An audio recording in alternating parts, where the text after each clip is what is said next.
Skill yang harus dimiliki seorang YouTuber pemula. Di sini gue akan membagi menjadi 4 skill. Teman-teman tidak harus jago banget, nggak harus dalam banget, tapi minimal dasar dari skill ini teman-teman kuasain. Yang pertama adalah storytelling. Jadi storytelling ini bagaimana kita menyampaikan suatu ide atau konten kita. Misalnya kita bikin konten tutorial membuat bakso. Ya udah kita sampaikan dengan cara storytelling. Jadi yang dipelajari dalam storytelling yang pertama cara membuat hooknya bagaimana, penyampaian isi materi bagaimana, closingnya bagaimana, dan interaksi kepada penonton. Kenapa storytelling dibilang penting? Karena ketika kita memiliki cara storytelling yang bagus, penonton akan nyaman untuk menonton video kita dengan durasi yang lama banget. Coba teman-teman lihat deh, beberapa kreator-kreator besar, mereka itu sangat sederhana sekali untuk editingnya. Namun, cara mereka berstorytelling atau menyampaikan sesuatu ide atau sesuatu informasi dengan cara yang khas mereka, dengan cara yang simple. Jadi, kreator itu nggak hanya kita paham akan algoritma, kita paham akan, oh cara begini, ya kan, kita paham baca tren, nggak hanya membaca tren aja, tapi storytelling ini penting. Kalau teman-teman merasa kontennya memang nggak ada perkembangan, nggak ada growth, ya berarti cara storytelling kita itu ada yang salah.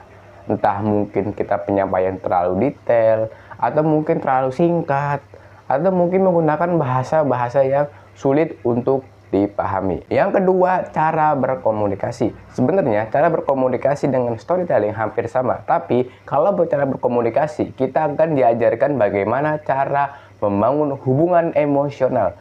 Kita nggak hanya cara menyampaikan suatu ide doang, tapi kita juga harus bisa bagaimana membuat penonton itu ada hubungan emosionalnya. Entah mungkin terasa membantu dengan video kita, atau mungkin penonton merasa lebih semangat lagi, dan lain sebagainya. Kalau cara berkomunikasi, teman-teman harus menyesuaikan dengan kontennya. Kalau misalnya kontennya game, ya udah kita bikin secara have fun aja, kita buat secara enjoy aja. Atau kalau konten kita mungkin motivasi, kita buat lebih termotivasi lagi. Kalau teman-teman perhatikan deh, beberapa motivator atau mungkin orang-orang yang pernah mengisi sebuah acara, mereka ada cara komunikasi khusus. Sebenarnya bukan khusus, itu cara branding mereka. Kalau teman-teman cari cara komunikasi sudah bagus, cara berstorytelling yang tadi gue sampaikan sudah bagus, teman-teman akan menghasilkan sebuah branding, yaitu dimana orang akan mengingat, oh ini si ini nih ya, oh cara ngomongnya begini, cara penyampaiannya seperti ini, nah gitu. Jadi komunikasi ini bukan sesuatu yang susah. Teman-teman bisa mungkin beli kelas, atau teman-teman bisa kursus, atau bisa belajar sendiri.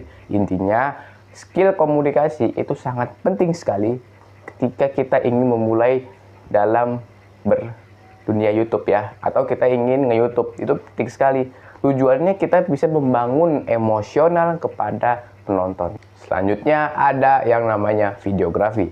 Videografi ini teknik dalam pengambilan sebuah video. Di sini dibagi menjadi ada 3. Yang pertama ada cara pengambilannya, angle-nya bagaimana, ya kan? Terus yang kedua ada lightingnya, pencahayaannya bagaimana. Yang ketiga ada audionya. Ini penting sekali. Ketika kita ingin menjadi seorang kreator, kita harus paham dulu bagaimana menempatkan kamera dengan benar. Karena saya tahu yang nonton video ini bukan orang-orang kaya. Mungkin kalau teman-teman punya uang lebih, punya modal yang besar, bisa nyewa orang. Tapi kalau kita hanya berusaha sendiri, teman-teman harus belajar sendiri. Teman-teman harus bisa ngatur kamera sendiri. Ini gue cuma sederhana, menggunakan tripod, handphone doang, ada mic di sini. Sederhana kan? Teman-teman nggak harus memang betul-betul paham banget videografi, nggak harus pinter banget videografi, nggak harus apal semua angle kamera. Tapi teman-teman harus bisa dasarnya aja. Secara basicnya harus paham. Kenapa? Karena kita nggak bisa naruh kamera sembarangan aja. Karena kan kalau misalnya kita letakkan kamera sembarangan, penonton bakal pusing nontonnya. Ya kan gitu. Nah jadi itu yang pertama. Yang kedua lighting. Lighting itu tuh sangat penting. Pencahayaannya jangan terlalu gelap, jangan terlalu terang. Di sini gue pakai lampu ruangan karena gue belum bisa beli lighting. Nanti gue akan membeli lighting dengan kualitas terbaik. Ingat, ketika kita ingin membeli sebuah alat, entah itu kamera, entah itu lighting atau audio, kita menggunakan yang terbagus. Kita beli dengan harga yang mungkin agak sedikit tinggi sedikit, nggak apa-apa. Kenapa? Karena demi kualitas terbaik. Jangan kita membeli alat yang mungkin murah, Kita jangan membeli alat untuk konten yang kualitasnya itu jelek. Nanti kualitas video kita bakal jelek juga. Jadi teman-teman, kalau punya uang lebih, belikan alat yang terbaik. Bukan yang mahal banget, bukan yang sampai jutaan rupiah, tapi yang terbaik aja. Kalau misalnya kita mampunya yang 500.000, misalnya ya udah kita belikan yang 500.000. Misalnya kita mau beli lighting nih, ada uang 1 juta, ya kita belikan 1 juta. Kenapa gue bilang jangan yang kemurahan? Kalau kita terlalu murah, kualitasnya akan tidak maksimal. Yang ketiga, audio. Audio ini penting sekali. Teman-teman biasanya kalau yang kita rekam pakai kamera, dan teman-teman denger ya ada suara kipas itu karena gue nggak pakai peredam. Dan mungkin gue akan pakai di konten selanjutnya. Nah di sini gue menggunakan mic doang. Ini harganya 50.000. Jadi teman-teman 3 step ini harus teman-teman pelajarin. Ya, oke. Di sini gue akan kasih tahu dulu rahasianya. Kita nggak hanya invest di alat, tapi kita harus investasi di bagian editing. Kita langganan aplikasi, misalnya teman-teman menggunakan aplikasi CapCut. Kita beli yang premium. Kenapa? Bukan kita berarti boros ya. Kita beli ini boros, enggak. Kita demi kualitas terbaik. Kalau CapCut yang premium itu kan fiturnya banyak. Ada fitur audio, ada fitur pembersihan gambar dan lain sebagainya. Teman-teman harus paham ya, ketika kita ingin konten, kita harus keluarkan spare lebih untuk kualitas yang terbaik. Kita nggak mungkin kan rekam pakai HP J2 Prime, nggak pakai mic, nggak pakai tripod, terus asal upload aja. Apakah penonton bakal suka? Enggak kan. Jadi teman-teman kalau misalnya mau niat konten, kita persiapkan secara matang. Jangan hanya setengah-setengah, jangan hanya kita upload terus berharap dapat meledak view-nya. Yang terakhir adalah copywriting atau penulisan. Penulisan dalam naskah. Ya, ketika kita punya ide, ya kita punya ide konten, kita ingin membuat naskah, kita harus tahu copywritingnya. Kita harus bisa cara menulis dengan benar. Teman-teman nggak harus jago banget, teman-teman nggak harus detail banget, nggak. Yang penting poin-poin penting sudah tersusun rapi, terstruktur, hooknya bagaimana, penyampaiannya bagaimana, idenya bagaimana, isi kontennya bagaimana, closingnya seperti apa. Teman-teman nggak usah repot, sekarang udah ada AI, teman-teman bisa menggunakan ChatGPT.